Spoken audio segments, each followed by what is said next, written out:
اعوذ باللہ من الشیطان الرجیم بسم اللہ الرحمن الرحیم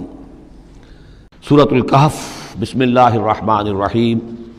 الحمد للہ الذی انزل علی عبدہ الکتاب ولم یجعل لہ عوجا۔ یہ پوائنٹ میں نوٹ کرا چکا ہوں کہ آخری آیت کیا تھی؟ قل الحمد للہ، کہو قل حمد اللہ کے لیے ہے۔ یہ آخری آیت تھی سورہ بنی اسرائیل کی، اور سورہ کہف کی آیت شروع ہو رہی ہے الحمد للہ الذی، گویا کہ اس حکم کی تعمیل جو ہے اس سے آغاز ہو رہا ہے اس سورہ مبارکہ کا۔ اس کو میں نے کہا تھا یہ انٹر لاکڈ ہیں دونوں صورتیں جو ہیں۔ جیسے آتا ہے تورات میں کہ حضرت یعقوب اپنے بھائی عیسو کی ایڑیاں پکڑے ہوئے تولد ہوئے، یہ جڑواں پیدا ہوئے تو دو بھائی عیسو اور یعقوب۔ عیسو بڑے تھے، یعنی بڑے اسمانی میں جو بھی ہوتے ہیں جڑواں، ان میں جو پہلے جس کی ولادت ہو جائے وہ بڑا ہوتا ہے، چاہے 2 منٹ کا فرق ہو 5 منٹ کا فرق ہو۔ تو اس کی ولادت کے بعد پھر حضرت یعقوب تو عقب کہتے پیچھے کو، پیچھے آنے والا یعقوب اس لیے ان کا نام پڑ گیا ہے کہ یہ پچھلا ہے۔ جو پہلا تھا وہ عیسو تھا، عیسو کے بارے میں کچھ معلوم نہیں، ان کی اولاد وغیرہ کدھر گئی، بہرحال وہ ایک علیحدہ بحث ہے۔ تو اسی طریقے سے یہ سورہ کہف جو ہے گویا کہ سورہ بنی اسرائیل کی ایڑیاں پکڑے ہوئے قرآن مجید میں وارد ہو رہی ہے۔ اس میں آپ دیکھیے الحمدللہ الذی انزل علی عبدہ، وہی اللہ تعالیٰ نے اللہ کے اپنے رسول کی جو نسبت ہے اس کو عبد کے نمایاں کیا ہے۔ کتاب نازل کی ولم یجعل لہ عوجا، اور اس میں کوئی کجی نہیں رکھی، قیما سیدھی ٹھیک ٹھیک روشن مبین،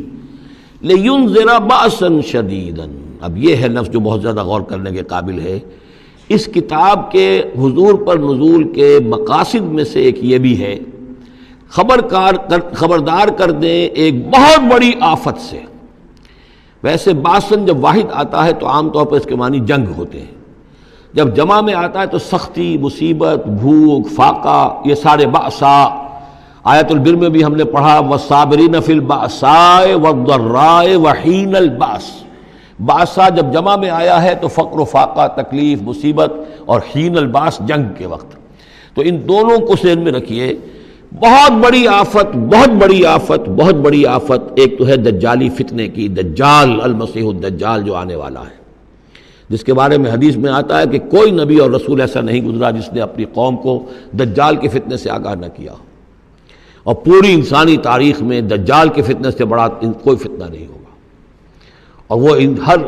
بندہ مومن کے امتحان کے لیے کڑا ترین جو ہے مرحلہ آ جائے گا، سخت ترین امتحان اس کا لیا جائے گا۔ تو یہ جو سختی ہے اس کی خبر دیتے ہوئے یہ سورہ مبارکہ نازل ہو رہی ہے۔ اور خاص طور پر اسے باسن اگر جنگ کے معنی میں لیں تو الملحمۃ العظمیٰ، کتاب الملاحم، جو کہ آپ دیکھیں گے احادیث کی کتابوں میں پورا باب ہے کتاب الملاحم، اور اس کا تعلق بھی دجال کے ساتھ ہے، کیونکہ پھر دجال ہی کو قتل کریں گے حضرت مسیح علیہ السلام نازل ہو کر۔ تو یہ سارا مسئلہ جو ہے اس کی خبر دینے کے لیے قیما لینذر بأسا شدیدا من لدنہ، گویا کہ یہ جو احادیث کی کتابوں میں آپ کو حدیث کے ابواب ملتے ہیں، چاہے وہ کتاب الفتن ہو اور چاہے وہ کتاب جو ہے آثار قیامہ ہے، اس طرح کے جتنے بھی ہیں، اور کتاب الملاحم ہے، یہ گویا کہ اس کی شرح ہے لینذر بأسا شدیدا من لدنہ، اور یہ ہوگا بھی خاص اللہ کی طرف سے، یہ آزمائش بھی، یہ دجال کا فتنہ بھی، یہ بہت بڑی جنگ بھی، جس کو آرمگڈون کہتے ہیں۔ کرسچین جو ٹریڈیشن ہے اس میں اس کے لیے لفظ ہے آرمگڈون، ایک بہت بڑی جنگ ہوگی۔ ڈکشنری میں بھی آپ دیکھیں گے کہ خیر اور شر کی قوتوں کے درمیان اس دنیا کے خاتمے سے پہلے ایک بہت بڑی جنگ ہونی ہے جس کا نام یہ آرمگڈون ہے۔ لینذر بأسا شدیدا من لدنہ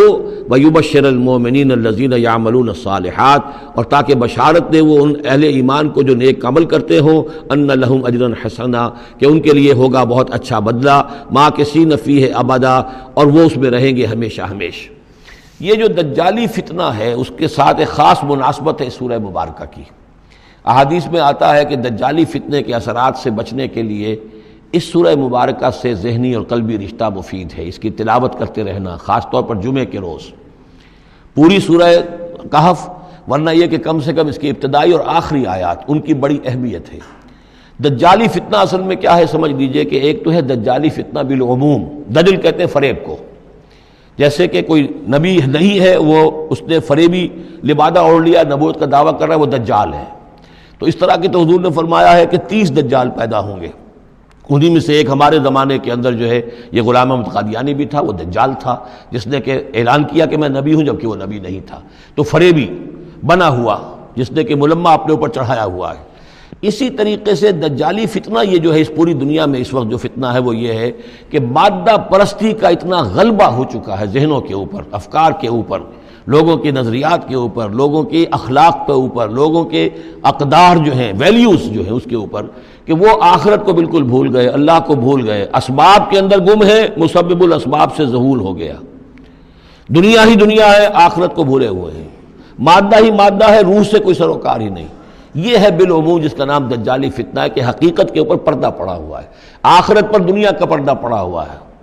یہ دنیا جو ہے در حقیقت کیا ہے؟ وَمَا الْحَيَاةُ الدُّنْيَا إِلَّا مَتَاعُ الْغُرُورِ، یہ دھوکے کا سامان ہے، اصل زندگی کو اس نے ڈھانپا ہوا ہے۔ ہم نے یہ سمجھ لیا کہ زندگی یہی ہے، اسی کے لیے بھاگ دوڑ، محنت، صبح و شام، اسی کے مستقبل کی فکر ہے، لیکن اصل جو زندگی اس کی کوئی فکر ہی نہیں ہے۔ باقی ایک دجال جو ہے جو آئے گا، وہ معاملہ احادیث کے اندر بھی بڑی طوالت کے ساتھ ہے، اور اس میں کافی پیچیدگیاں بھی ہیں، بعض چیزیں جو ہیں ایک دوسرے سے کچھ مختلف بھی ہیں،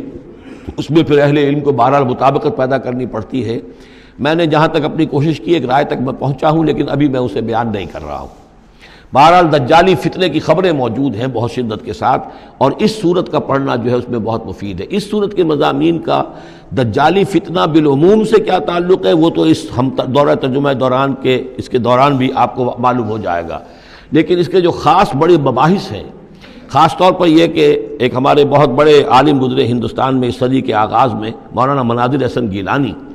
انہوں نے اس میں باقاعدہ کتاب لکھی ہے، آپ کو مل جائے گی بازار میں بھی، اصحاب کہف کے جو کا معاملہ، سورہ کہف کے مباحث ہیں ان کے۔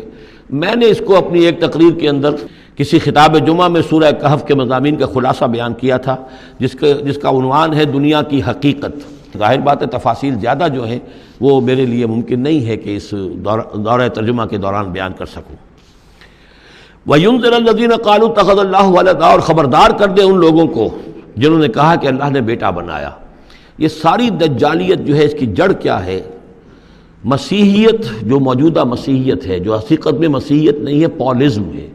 جس کی بنیاد تثلیث پر ہے کہ اللہ کا بیٹا بنا دیا حضرت مسیح علیہ السلام کو، اور انہیں کفارہ بنا دیا تمام جو بھی مان لے ان کو ان کے گناہوں کا، پیش کی معافی ہے ان کے گناہوں کی جو حضرت مسیح پر ایمان لے آئے، اور نمبر 3 شریعت ساقط کر دی، اور نمبر 4 سارا اختیار جو ہے وہ پوپ کے ہاتھ میں دے دیا گیا کہ تم جو چاہو جس چیز کو چاہو حلال کرو، جس چیز کو چاہو حرام کر دو۔ ان چیزوں نے مل کر نفس مذہب کو اس قدر قابل نفرت شے بنا دیا کہ یورپ کے عوام کے اندر مذہب کے خلاف شدید نفرت پیدا ہو گئی۔ چنانچہ اس کے بعد جب مسلمانوں کے زیر اثر وہاں پر علم پھیلا ہے، ہسپانیہ کی یونیورسٹیوں سے علوم اور فنون جو ہیں یہ فرانس اور اٹلی اور جرمنی کے نوجوان آتے تھے، اور وہاں آ کر وہ قرطبہ اور غرناطہ اور طلیطلہ کی یونیورسٹیوں سے پڑھ کر جاتے تھے، تو ان کے زیر اثر جو ایک ریفرمیشن شروع ہوئی، اصلاح مذہب، اور ایک رینائسنس، تحریک احیاء العلوم، وہ جو اصل تو تحریک تھی اس بات کی کہ انسان علم کی طرف دوبارہ رجوع کرے، لیکن یہ کہ وہ علم جب آگے بڑھا ہے تو وہاں پہ عیسائیت کے خلاف جو رد عمل تھا اس کی وجہ سے اس میں مذہب کی دشمنی جو ہے اس تحریک کے اندر خود بخود شامل ہو گئی۔ تو مذہب سے بیزاری، روحانیت کا انکار، آخرت سے بالکل بے پرواہی اور اس کا بھی انکار، اور خدا ہے یا نہیں ہے اس سے کوئی سروکار نہیں، یہ جو اس تہذیب کے اصل میں اثرات بنے ہیں سارے، یہ اسی غلطیوں کا یہ اثرات ہیں، نتائج ہیں کہ جو عیسائی مذہب کے اندر جو یہ تحریفات کر کے جو غلطیاں کی گئی ہیں، اس کو یہاں کہا گیا ہے کہ ان لوگوں نے کہ جنہوں نے یہ عقیدہ ایجاد کیا، ما لہم بہ من علم، ان کے پاس اس کے لیے کوئی علمی سند نہیں ہے، ولا لآبائہم، نہ ان کے آباء و اجداد کے پاس کوئی سند تھی، کبرت کلمۃ تخرج من افواہہم، بہت بڑی بات ہے جو ان کے منہ سے نکل رہی ہے، بہت بڑی گستاخی ہے جو یہ اللہ تعالیٰ کی شان میں کر رہے ہیں۔ ان یقولون الا کذبا، یہ نہیں کہہ رہے مگر جھوٹ، سراسر سیدھا سفید جھوٹ بول رہے ہیں۔ صدق اللہ العظیم۔